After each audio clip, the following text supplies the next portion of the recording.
Transformers Earthspark is a fantastic show that celebrates the near 40-year Transformers legacy. It's unashamed to recognize those who came before it, from references to borrowing concepts and ideas from previous stories across other mediums. Borrow is inaccurate. The show more complements these ideas by offering further exploration of these concepts. The show is not unoriginal, helping to fill in gaps in the mythos as a whole while also building its own unique universe. This is a labor of love through its visuals and storytelling, and you don't have to hear it from members of the creative team expressing their love and contribution to the project on social media, because that energy emanates strongly through the show itself. All this combined makes me excited not only to follow this show, but also to make a video talking about it. Let's do just that, with a non-spoiler review of episode 1 through 10, and then a spoiler section, capping it off with some speculation on what comes next, and final thoughts. Without further ado, let's talk about the newest Transformers show.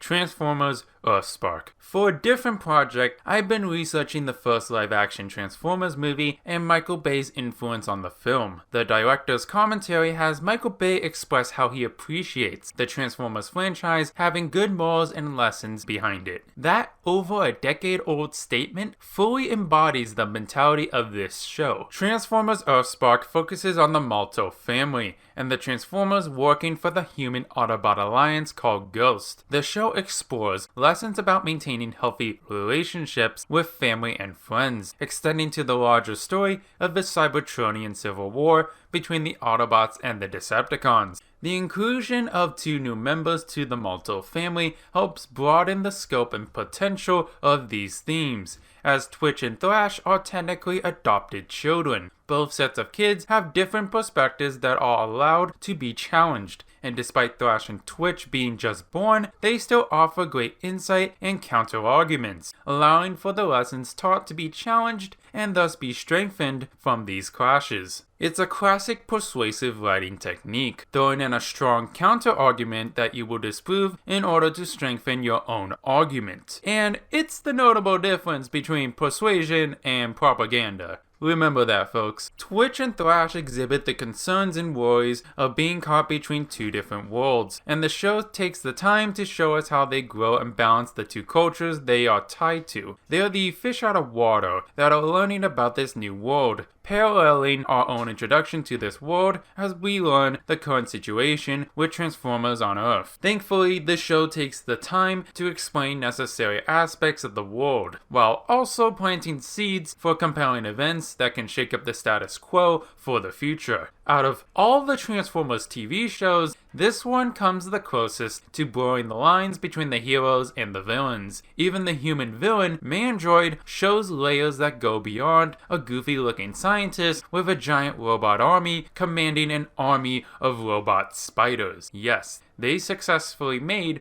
this villain intimidating and a serious threat. Every new and returning Transformer featured in the show has been treated with respect, and the changes made to some characters' gender and design don't feel like studio mandate, but unique ideas the team wanted to implement. And it's no coincidence that these characters chosen for these changes were originally recolors of more popular characters, alleviating the Decepticon seeker problem of being multicolored grunts with multiple cameos but no developed or defining characteristics for any of them. I doubt there aren't studio mandates, but it's a testament to the creator's skill by presenting them as strong and interesting as the pre-established fan favorites. This extends to the show as a whole. The creators have a clear respect and understanding of the fans' different interests in the franchise, and balancing it out well with their desire to tell their own story. It's rare that we see creators that respect the franchise to this degree, and be able to execute such an excellent meld of old and new ideas. From further analysis, I can conclude that the game plan is to use old ideas from past stories to encourage fans to give the show a chance. And then the new ideas introduced and developed over each episode will keep those viewers hooked on the show. Megatron is the prominent example of this. Being a good guy was a prominent arc to his comic book counterpart in the More Than Meets the Eye and the Lost Light comic series. And this Megatron has character traits heavily overlapping this previous incarnation. As a longtime fan of Transformers, I got hooked on the premise of putting that Megatron of the comics onto the small screen, and from being impressed by the handling of the character, I'm now eager to follow Earthspark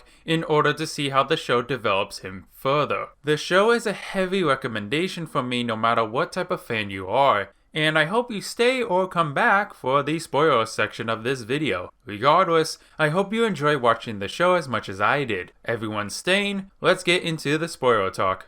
One of the few shortcomings with the original Transformers continuity of IDW Comics was the unanswered question on how Transformers form their own bodies. We learned in the comics how Transformers are born through bursts of energy from the planet's core, clumping together into fields of sparks either on Cybertron or its moons. Surprisingly, this is indirectly confirmed to be the case in this show, when Bumblebee talks about there only being a set amount of Transformers on Earth, confirming at least that Transformers aren't able to procreate on their own. The problem is that they've never explained how these sparks would naturally form bodies. Instead, pre-existing Transformers would collect the sparks and keep them on ice until a body is built and ready for them, many of them only being born so they can be sent straight to die on the battlefield. This explanation helped explain many characters, specifically recolors of different toys, looking the same like the Decepticon Seekers. The first two episodes, Secret Legacy, fills in this gap by showing the Terrans forming bodies out of a pool of Energon. We also reconfirm that Transformers keep the same body size and don't grow like humans, and that they are scared and afraid when being born into the world, unlike some other interpretations I very much disagree with. The rest of episode 1 and 2 introduces the rest of the cast from the Malto family, the Organization of Ghosts, and the Transformers that are working for the organization. We are also introduced to the main villain of Mandroid, a human scientist focused on destroying all Transformers with their own technology. Hopefully he doesn't suffer the same fate as a previous human villain.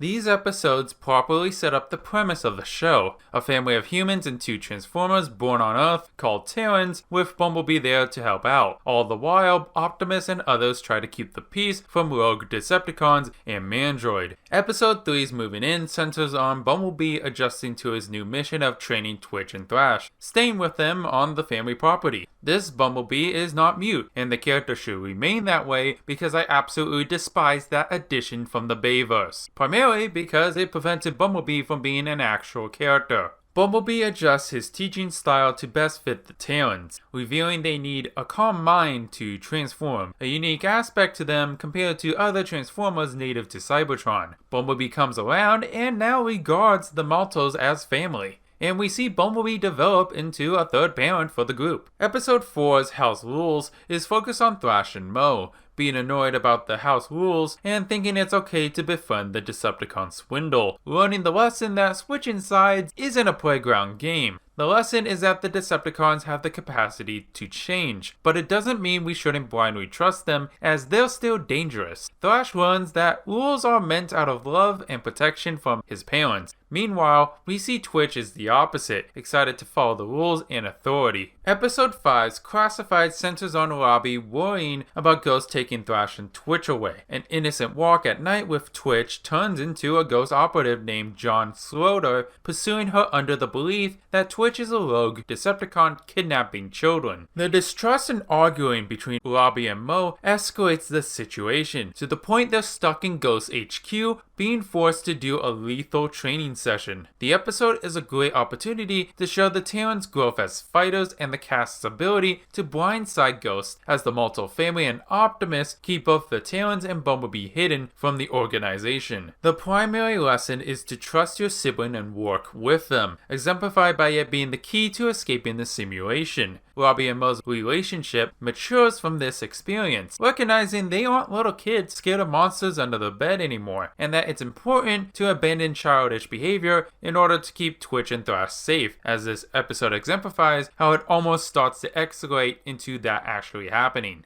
Episode 6's Traditions focuses on the subject of creating and maintaining family traditions. Robbie learns he needs to balance out his time between his personal life and his family. Otherwise, the neglect of his family will leave his personal achievements feeling hollow. Alex Malto shares his family's Walk Walk Hunt tradition with Bumblebee, allowing for a character who couldn't stop fanboying over Bumblebee to calm down and show a deeper side to himself. Twitch, meanwhile, develops a relationship with Wheeljack, bonding with him and learning more about her alt mode. This is the most endearing we see of Twitch, so full of energy and eagerness to prove herself, succeeding in convincing Wheeljack to warm up to being her second dad. Oh, and both fathers bond with their kids by killing giant spiders, so that's a nice little parallel. Episode 7's Friends and Family has Robbie and Mo start their first day at school being forced to separate from Twitch and Thrash. We learn that their connection to each other can extend beyond feelings when in serious distress, but more importantly, that Terrans rely on consuming water rather than energon. Depleted of energy, the Terrans sought an underground cave with unique Cybertronian lighting, building up to the mystery of the Terrans' origin. Both sets of kids recognize that they'll need to respect each other's boundaries, school being only for humans, while Terrans have their special cave. It's strange how they didn't go back to the cave they were born in,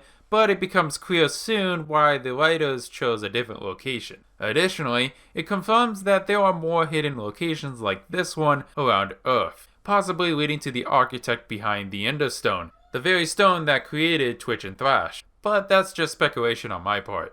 Episode 8's Decoy is appropriately named because everyone is deceiving each other. Bumblebee tricks RC to watch the kids in order to help Optimus and Megatron round up some cassette tapes. RC tricks the kids into digging trenches until they stand up for themselves, teaching them they shouldn't blindly follow orders. Megatron lives by this mindset as he questions the capture of the cassettes, who he rationalizes as children, meaning this scene from the last episode is incredibly fucked up.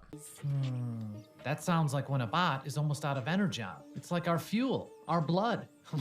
One time when Soundwave was low on it, he tried to eject and instead exploded a cassette inside his...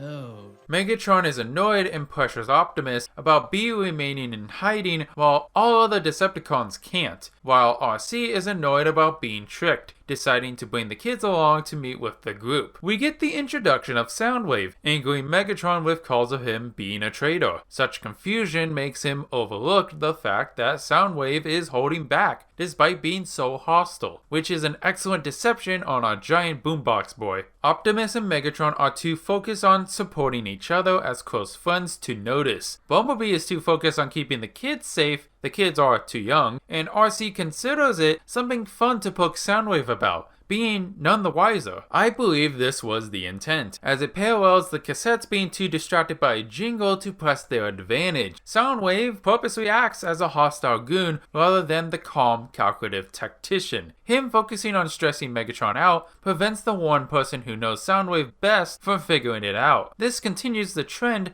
of Soundwave being the most successful Decepticon, as he purposely gets captured so that he can very much stage a prison break. All it takes is the right tune to hide the deception, or the decoy in this case. I'm assuming that the real Ravage was in Soundwave after being initially rescued, and swapped with a drone that can be controlled by Soundwave, hence his power down state when he is thrown in his cell. Now we have Ravage running around in the base to set off a potential prison break, with the reveal of a fan favorite. Besides the fan favorite being voiced by a fan favorite, this episode confirms that there are more Decepticons still free and possibly in jail that could be later introduced. The same goes for Autobots, as RC is introduced in this episode and Bee is still in hiding. Before going into episode 9 and 10, I would like to point out that these past episodes each have a specific purpose for characters and future plotlines. Each member of the Malto family is now developed, with Bumblebee depicted as a caring member of the family, and the Decepticons have the capacity for change but are still dangerous. And Ghost is confident enough to not be treated as a threat they can just tease or ignore. Megatron isn't fully on board with Ghost, showing sympathy for his former allies and more allegiance to Dark Malto. Optimus has regrets in permanently imprisoning other Cybertronians, and actively does his best to make Ghost work. but he isn't blind to its imperfections. More Decepticons and Autobots are on Earth in hiding, specifically Swindle, Laserbeak, and Frenzy. Other Transformers aren't involved yet into the story due to no serious events driving them to Witwicky, as everything is pretty small scale for now, but I'm sure an event like a Prison Break would change that. Structurally, Age of Evolution is all about being confident in the work the previous episodes have done, as it prioritizes finishing this chapter of our character's story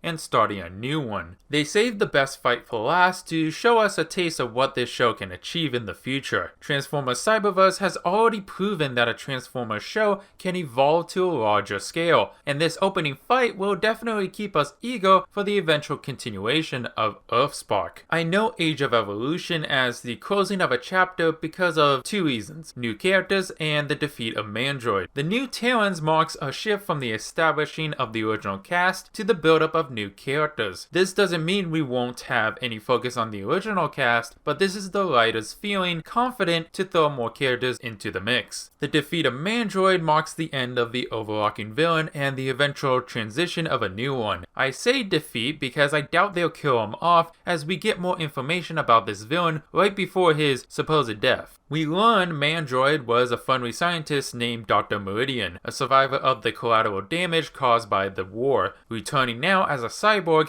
and I doubt his Arachnomex won't drag him to safety again, given the opportunity to later bring him back with also one less limb. They wouldn't add the layers of his respect for Dot and the concern to see Alex Malto right before his own death. Those are just story plot points that are just left unresolved or very much explored. From that, I very much think he will be back. But it's time for a new bad boy to take up the star villain role. Now we eagerly await the continuation of this amazing show, and the potential is incredibly high for the rest of Season 1. We have the potential prison break of Soundwave, Starscream, and other Decepticons imprisoned. New characters Jawbreaker and Nightshade are waiting to be developed alongside the rest of the cast, and to get their alt modes, of course. A key character mentioned in the show that no one has gone deeper into talking about is Quintus Prime, credited to being behind the Ember Stone that created the Terrans. But there's more to Quintus Prime. According to the Covenant book, Quintus Prime possibly created space bridge travel, which would prove impactful for Transformers as they have been stranded on Earth for decades. If true, this character can lead to major implications to the story, especially for the Terrans who finally get their first chance to visit Cybertron.